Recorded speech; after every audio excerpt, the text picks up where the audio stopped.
See, if you want to be in Hollywood, you got to have personality, right? A lot of people want to make it to Hollywood, but they don't got personality. And that's the key ingredient. Woo! Is personality, Woo! confidence, and showmanship. I'm here at the Griff Observatory with my family. We have made it. Woo! And yeah. Now, I want to talk about, I want to tap back in on the subject matter Woo! that I was discussing last week on code. And hey, baby boy, we are not on code because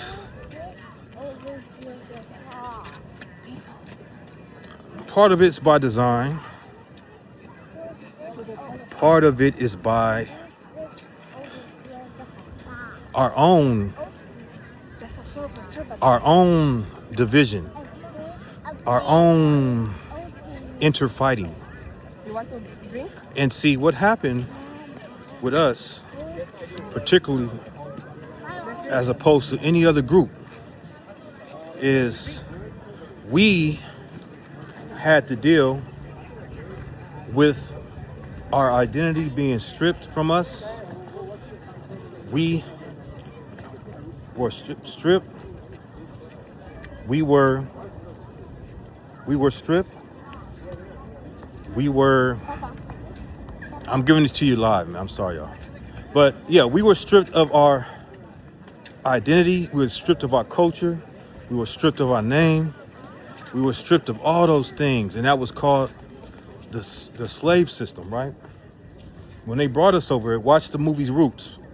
If you watch the movie Roots, it gives a great depiction with Kunta Kinte. The master wanted to break Kunta Kinte and turn him into Toby. So they went through a breaking process to do that. If you watch the movie, you will see that breaking process, and where they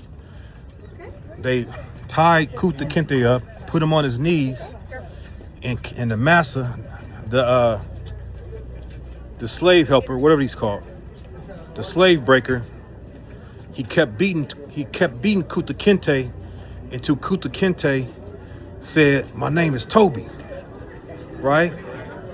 And that's the breaking process. So no other group has went through this breaking process like us. No other group. We are the only group in which we cannot tie ourselves to any land. Well, we can say that we're from the motherland, right? We can say that we are from the motherland. I'm sorry, y'all.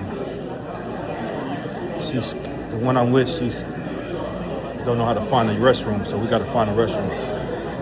It's interrupting my train of thought, but no other group were broken like us. We were broken, and our whole identity was taken. That's Barbara right there. Her people did it. So there go the restrooms right in front of us. So they took our identity, they broke us, they renamed us, and no other group has went through this. Not the Native American man, not the Indian man,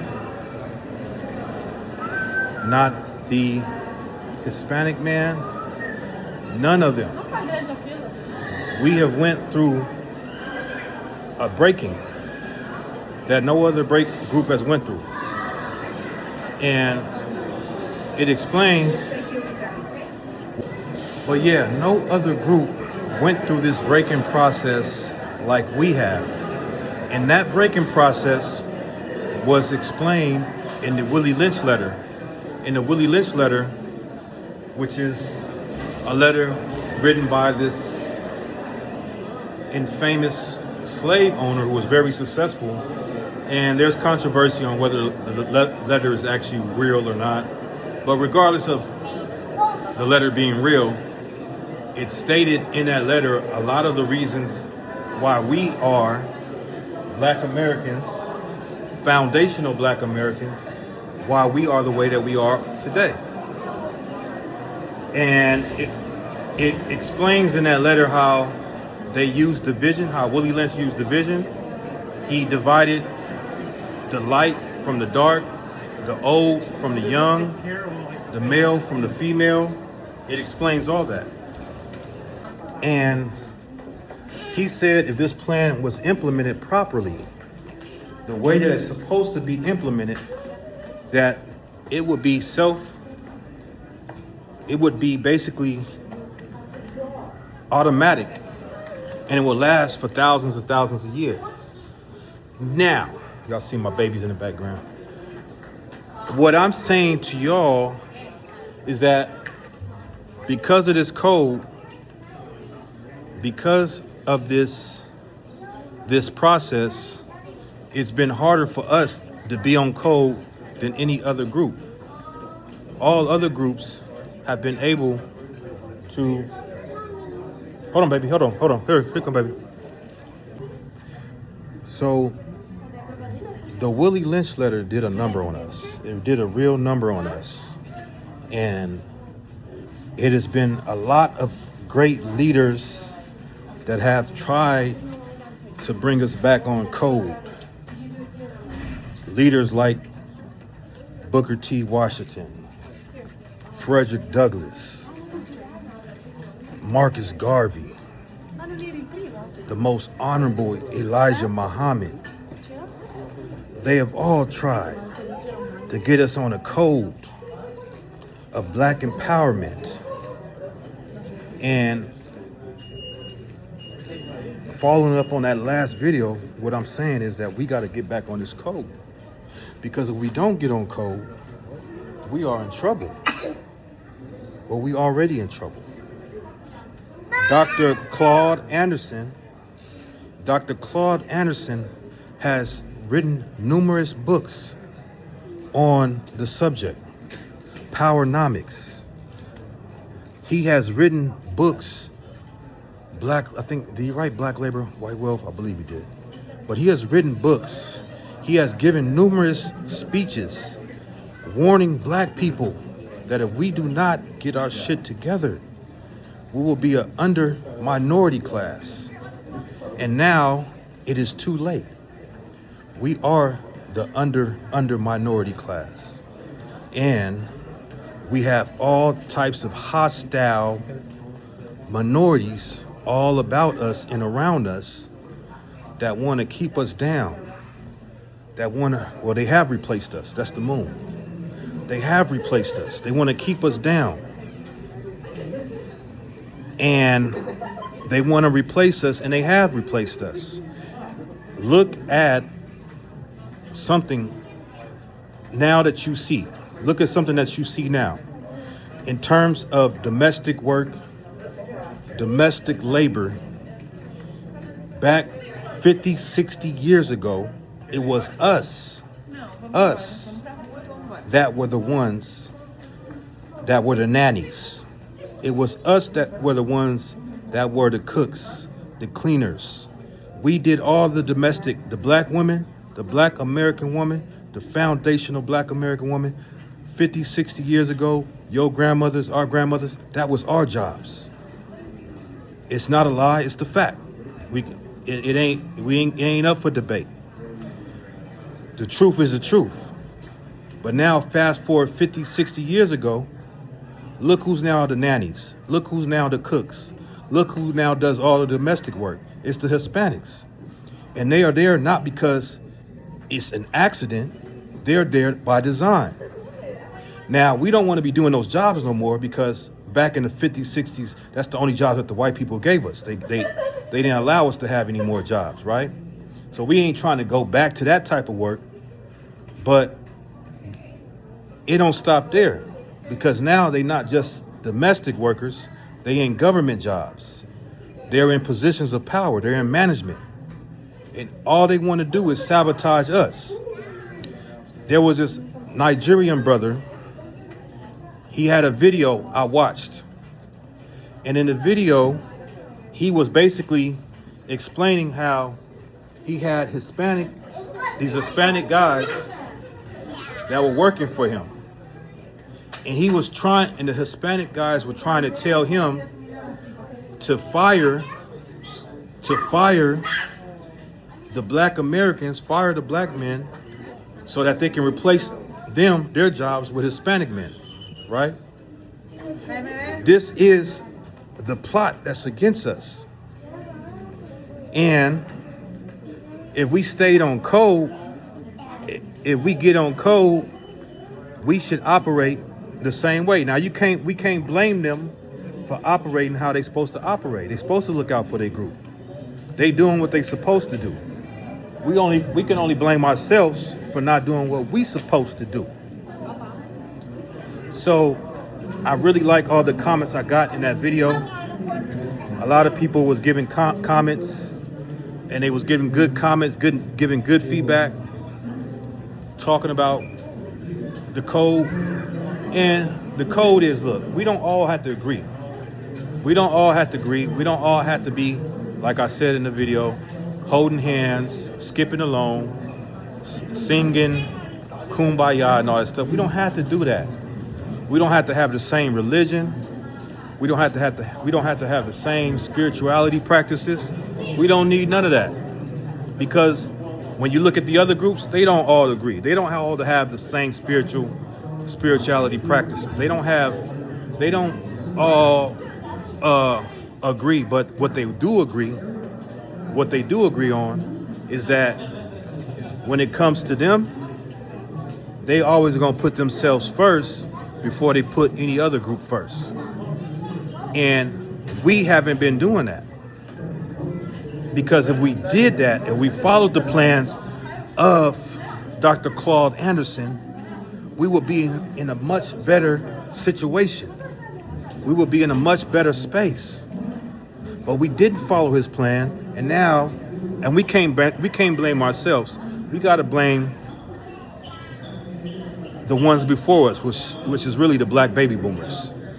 The black baby boomers are the reason why we are where we are right now. Because they didn't care about the future generations.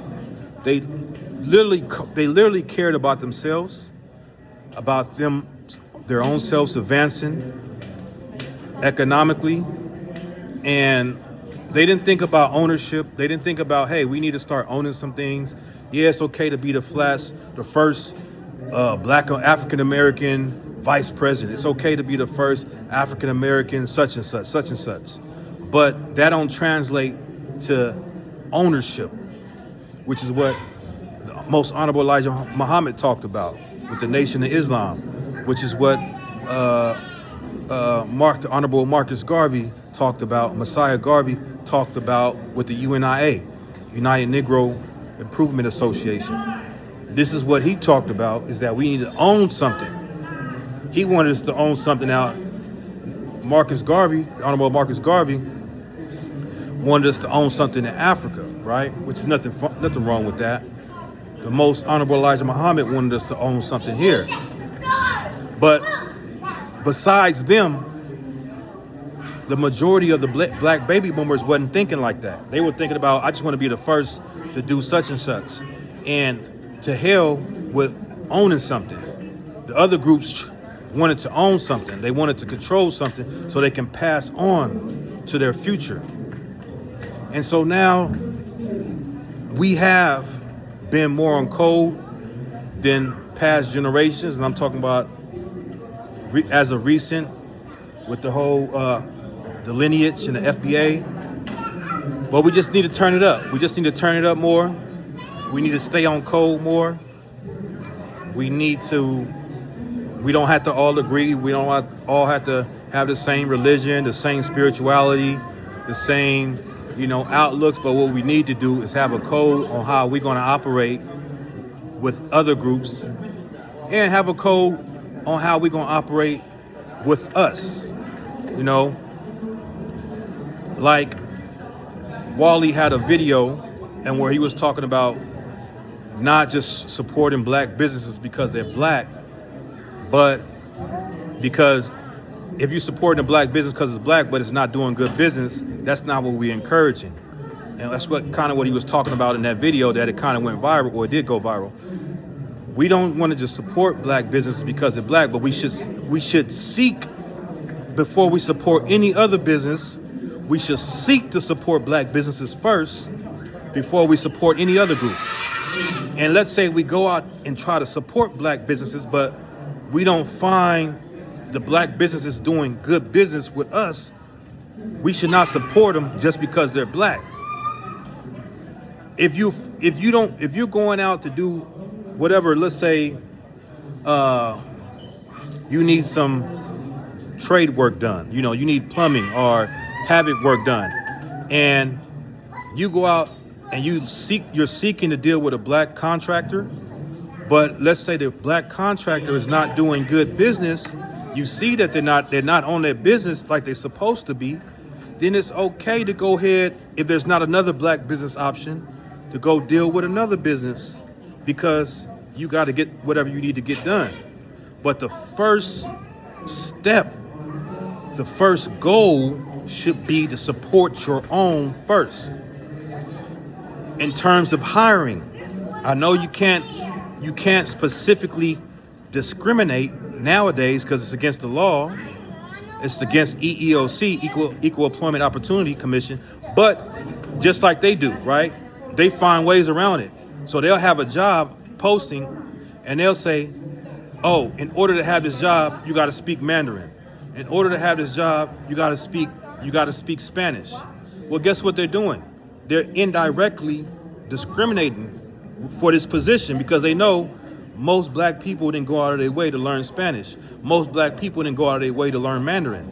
So they know that most of the applicants that's going to apply for that position are going to be Hispanic. And so we got to operate something similar. I haven't thought about it yet, but maybe you should be able to speak fluent English. You should be able to speak Ebonics. I don't know. But with that being said, man, we just got to be on code. We all we got. Dr. Henry Clark said it. Dr. Claude Anderson said it. So many have said it, that we are all we got. We got no friends. Look in the mirror. That's your friend. So I'm out. Peace.